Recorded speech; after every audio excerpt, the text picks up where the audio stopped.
My next guest is Will Winfield. He is a social emotional learning expert, an international speaker, and a five-time author. He equips students and educators to manage internal conflict.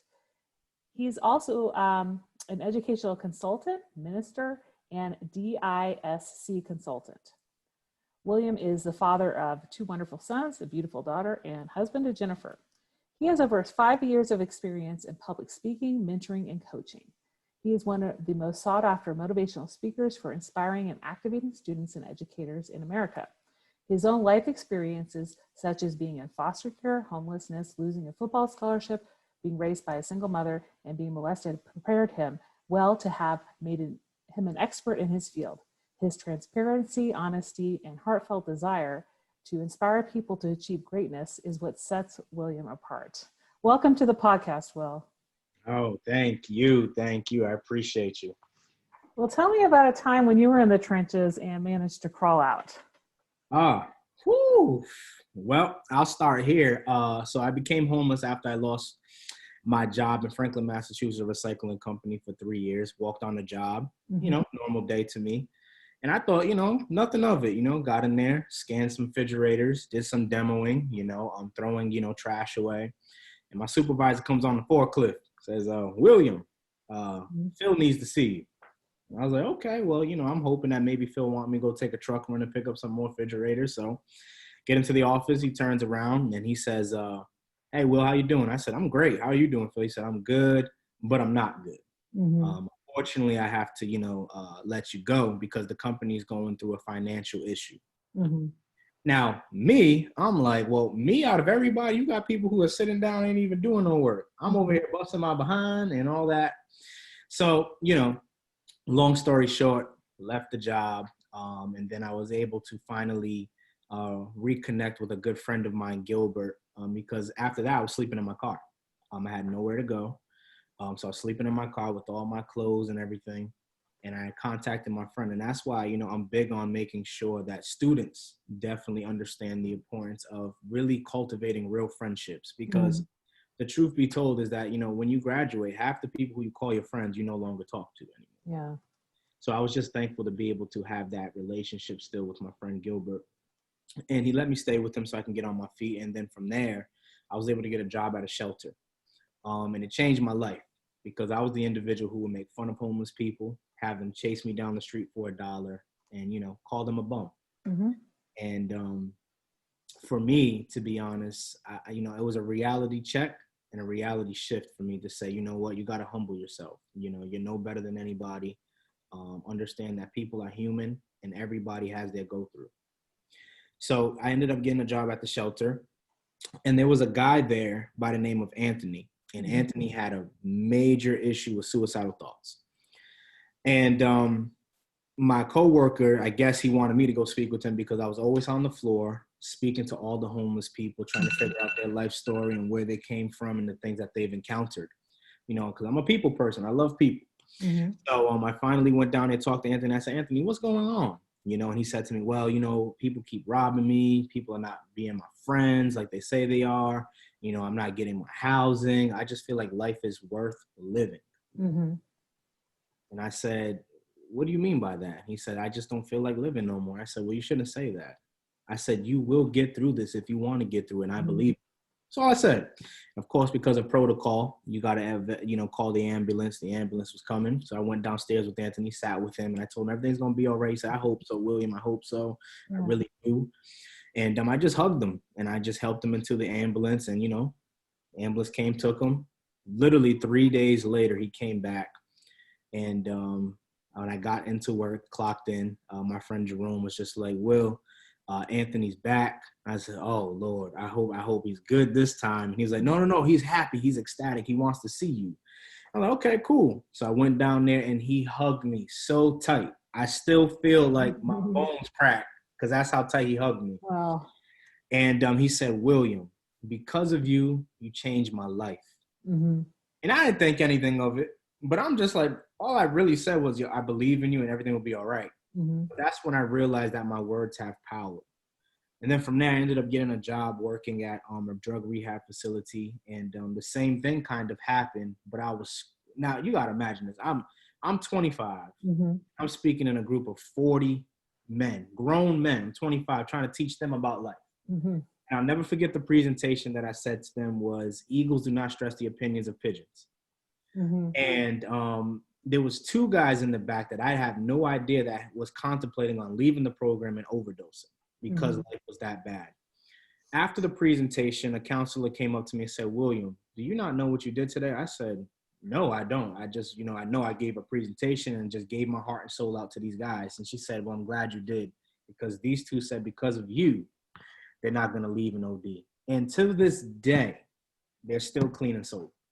Wow. So that's just, my story. Like I can never leave that out, because that's how I got to where I'm at today. So, yeah. Mm-hmm.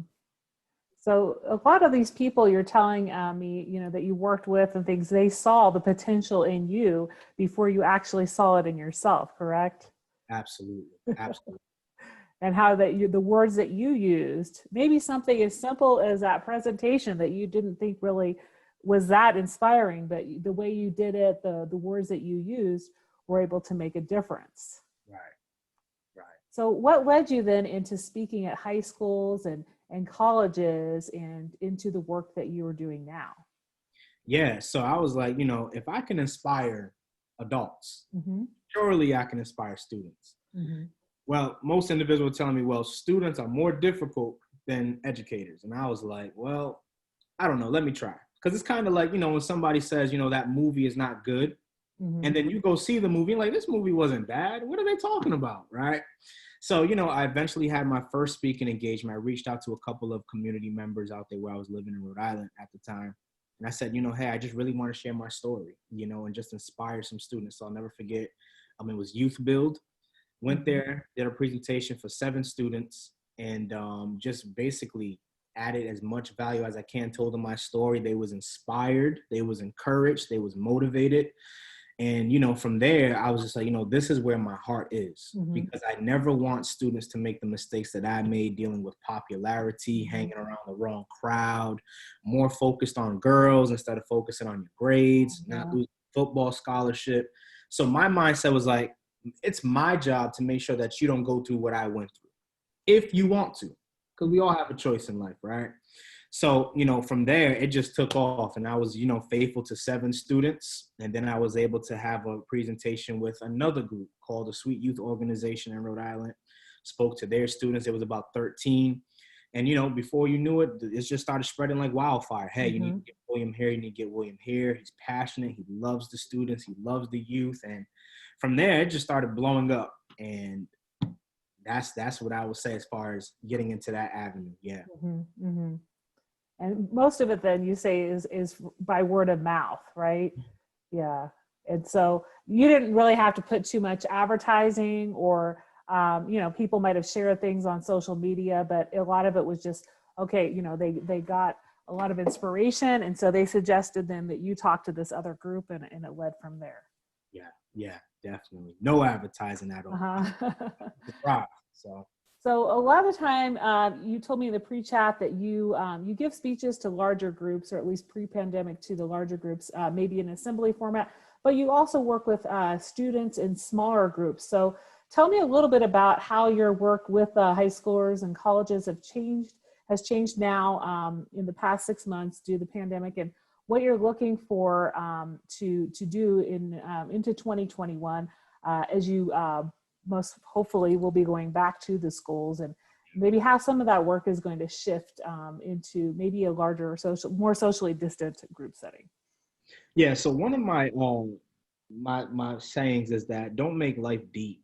I feel that sometimes we overcomplicate things. Sure. For me, it's basically doing the same thing that I did in person virtually. That's whether it's 30 students, 20 students, I'm still going to give you the authentic me. I'm still going to share my story, but I'm going to also make sure that the educators, because my firm belief is that the principals are the head coach of the school. And it's my job as the quarterback coming in to make sure that I run the right play and win the championship. So whatever the pain points is, that's what I'm going to attack. Yes, I mainly focus on social emotional learning and helping them to be able to become effective students or educators from the inside out. But as far as virtually, I mean, I'm just going to do the same thing that I did physically. Mm-hmm. There's no different for me. Of course, it's a little bit more harder because now it's not as everybody's like, ooh, ooh, ooh, ooh, and I can't actually physically, give you a handshake or give you a hug. But I'm still not going to allow that to stop me from impacting these students. So that's what I would say. And as far as just, going into 21, I'm hoping that COVID leaves because I just need to be in front of the students and the educators and just, I'm a people person. Like I said, again, I love people. So to be able to be around them and hug them and look them in their face and just, see the tears come out or the impact that I've made through the story that I've been through to inspire them and help them. It's different being live than it is virtual. So. How have you seen yourself evolve as a public speaker? And you said for about the past 5 years you've been doing this. Can you say that one more time? How have you seen yourself evolve as a public speaker? Like, if you watch videos of yourself, 5 years ago, what are some things that you maybe cringe at or, think that you've improved upon since you started doing these? Oh yeah. When I first started, oh man, when I first started, to be honest with you, I was more so focused on being perfect, being that perfect presenter, like, not being just don't mess up, Will, like be extremely perfect. And I realized that, when it comes to public speaking, like it's just you being yourself. Yeah. That's all it comes down to. Like at the end of the day, half the people who are listening to you wishing that they can do that because it's like besides death, that's like the second greatest fear is public speaking. Yeah. So I realized that, Will, it's not about you. Like if you're nervous, it's because you're focusing on two things, being perfect and what the audience sees. Don't do that. Take the energy of being nervous and channel it into a positive way. So for me, the number one mistake that I made starting out was trying to be perfect. How I evolved was basically studying the greats, studying Tony Robbins, Les Brown, Dr. Eric Thomas, Inky Johnson, studying the greats and trying to see, how they operate and how they flow. And always looking back at the game film of my speeches, like, okay, Will, you could have said something better. You couldn't have said that. Did you ask the actual person who brought you in? Can you talk about that? You know what I'm saying? Is it a touchy subject? Is it not a touchy subject? To be able to understand these things, because as speakers, it's not about us. It's about the audience that we're solving the problem for. And I always say the greatest curriculum is transparency. The more transparent you can be, the more people you can free. So that's what I would say as far as that involvement. Yeah. Yeah, no, I really like that quote. The more transparent you can be, the more people you can set free. I mean, I think, both as a speaker to education, kids in schools and to educational leaders, I think, people need to keep that in mind as I work with, children of all ages, right? Because, we're all humans. And sometimes, teachers might see people up on a pedestal. And, I think, like you say, when you can get real with somebody and, not overthink it, right? Don't overthink it when you're going into those places. Tell me a little bit about some of the different places geographically. In the intro, I talked about you've spoken abroad, but also, different states and areas that you've worked with schools in the U.S. Definitely. I love Florida. I love Florida. Florida is amazing. Love California. If you notice, I'm naming all the hot states. I just love it. I do not like cold weather, but wherever the mission is, that's where I'm going. Atlanta, or Seattle, Rhode Island, Massachusetts, Connecticut. Been all over, and for me, to be honest with you, it still amazes me how people request me. I still can't believe, like, it's like I got to pinch myself. I'm like, Will, like, are they really asking you to come out here and speak and share your story to make an impact in their district and in their schools? So, I've been around a lot of places, and I'm thankful for that because, where I come from, most people don't even get an opportunity to be on a plane. never mind just actually just living life or speaking. Mm-hmm. So that's what I would say as far as that, colleges, corporate. I've done 2 corporate engagements. And to be honest with you, I don't really like corporate at all. I Mm-hmm. don't, but I do love the educational space. Mm-hmm. That's my heart. So, yeah. So tell me a little bit about a success story from a building you've spoken at or a district you've worked with, and how maybe students and teachers have followed up with you after your speaking engagement, and maybe how you've heard from those students and how you've made an impact in their lives. Yeah. So, I want to say February of this year, Mm-hmm. I did a presentation for Black History Month at Chinook Middle School Mm-hmm. out here in Seattle, Washington. And man, I spoke for 45 minutes. I was there basically the whole day. But the thing that empowered me the most was after I did the whole school assembly, all the students was coming up to me, left and right, left and right, left and right. And at the end, there was one specific student who came up to me, and he said, literally, my dad does not want me in my life. Mm-hmm. And I don't know why. And he started crying. Yeah. You know me, I'm a people person. I embraced him. I embraced him, hugged him, let him know everything was going to be okay. I let him know that, this is a part of life. Like, these are painful moments, but they're going to make you who you are. It's a part of your story. As I'm embracing him. And then you got the educators in the back crying, you know what I'm saying? And I'm crying, and it's just like, man. And then from there, literally, as I was there the whole day, all the principals and all the teachers are just like, you are making such an impact in the school. We've never had a speaker come here and these students will be like this. Mind you, Mr. Winfield, it's never even this quiet during a presentation. Mm-hmm. And I was like, wow. And I get that a lot, like it's never like this. And so, as I'm leaving the school, I'm looking at my phone, and because I'm big on being able to allow them to be connecting with me, whether it's social media or email. And I'm getting all of these messages on Instagram, like, Mr. Winfield, thank you so much for coming here. They're sharing all their pains, their stories with me. I kid you not, I was about like at least 55 students that sent me messages, and I'm responding back to all of them while I'm driving, while my friend's driving, and just sending them voice messages and voice and videos, and just letting them know that everything's gonna be okay. Then when I get home, the principal hits me up and they said, Mr. Winfield, we have to get you back here. Mm-hmm. Students need you. And the district is hearing about it, and we want to make some major moves because this school has never received that kind of impact before. So that is my biggest heartfelt moment when it came to my speaking career. I'm like, whoa, like, wow. Yeah. Yeah. I mean, the fact that you can make major changes in that culture, and just to hear, like, was that an elementary school or a middle school? Middle school. Okay. Just to hear, like, groups of kids that you're speaking to that never are that quiet, right? And that, they're so mesmerized by what you have to say. Right. But also the fact that you're making that personal connection with those kids, inviting them to reach out to you via Instagram. And, I really hope, like you said, that all these speaking engagements will go back in the next few months in person, and that you're able to be in that assembly format and, just hear back from those kids. Cause I think that's what helps you grow as a speaker as well. And, as you say, like, move on to other schools within that district and, really get the word out, in changing school culture and changing students' lives. I think this is such a great opportunity to, share about your, story, your services that you provide with the speaking engagements.